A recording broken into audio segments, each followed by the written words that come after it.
নমস্কার বন্ধুরা, welcome back to my channel Priyanka blog. তোমরা দেখতেই পাচ্ছ এখন দুপুরবেলা ঠাকুমা ঘরে ঘুমাচ্ছে, আমি এখন বসে আছি বাইরেটা।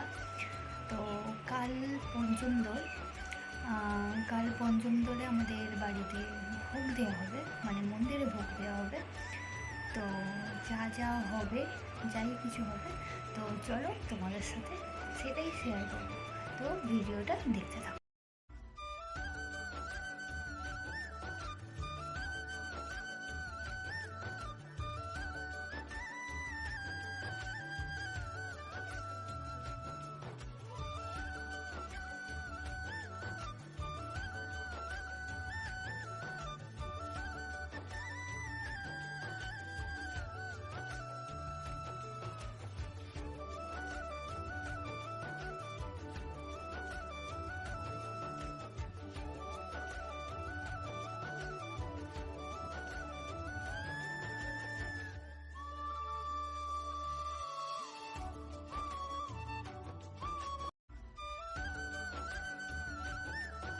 উপরে মোটামুটি কাজ কমপ্লিট হয়েই গেছে, এবার শুধু আমার রেডি হওয়ার পালা।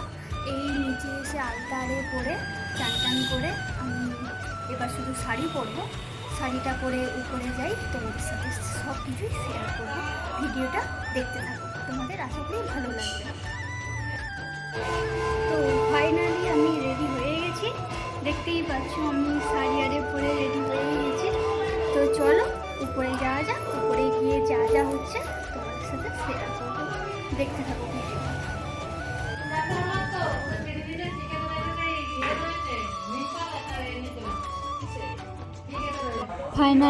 ফাইনালি আমি রেডি হয়ে উপরে চলে এসেছি। এখানে দেখতেই পাচ্ছ সব কিছু জোগাড় হচ্ছে, আর এখানে সিন্নি গোলা হচ্ছে, বাবুন ঠাকুর সিন্নি গুলছে, আর মা এখানে আদাটা বেটে দিচ্ছে সিন্নিতে দেওয়া হবে বলে। তো বাবুন ঠাকুর সব আস্তে আস্তেই জোগাড় করছে। আমরা সব জোগাড় করে দেওয়ার পর এবার যা যা বাকি ছিল সব করছে। এখানে ঠাকুমাও পুজোতে বসে পড়েছে। তো গাইস, তোমাদের মনে অনেক প্রশ্ন জাগতে পারে যে ঠাকুমা কেন পুজোতে বসেছে। তো আমাদের যাই কিছু পুজো হোক না কেন, তো আমাদের ঠাকুমাই সারাদিন উপোস থাকে। তো ঠাকুমাই সব পুজোতে বসে বলতে পারো। তো আজও ঠাকুমাই পুজোতে বসেছে। তো চলো যা যা নিয়ম পালন করা হয়, তো ঠাকুমা সব নিয়মই পালন করছে। এখানে দেখতেই পাচ্ছ ঠাকুমার একটু বসতে কষ্ট হচ্ছে, কেন ঠাকুমা এরকমভাবে বসতে পারে না, তো তাও বসে সংকল্পটা করছে ঠাকুমা।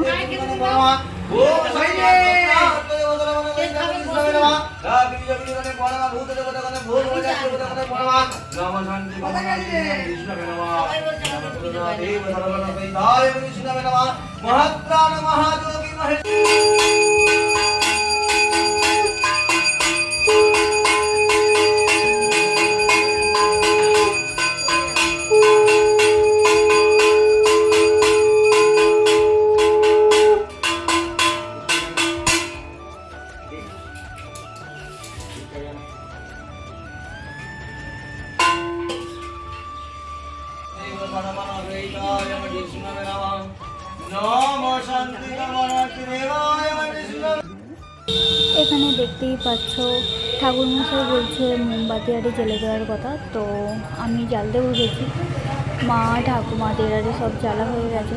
তো লাস্ট আমি বসেছি ঠাকুরের কাছে প্রার্থনা করতে। তো দেখতেই পাচ্ছ ধূপবাতি জ্বেলে। তো গায়ে শাড়িটা ছিল না, তো শাড়িটা গায়ে চাপা দিয়ে, তো চলো নিজের মনস্কামনা করা যাক। তো ওটাই করছি মন দিয়ে। তো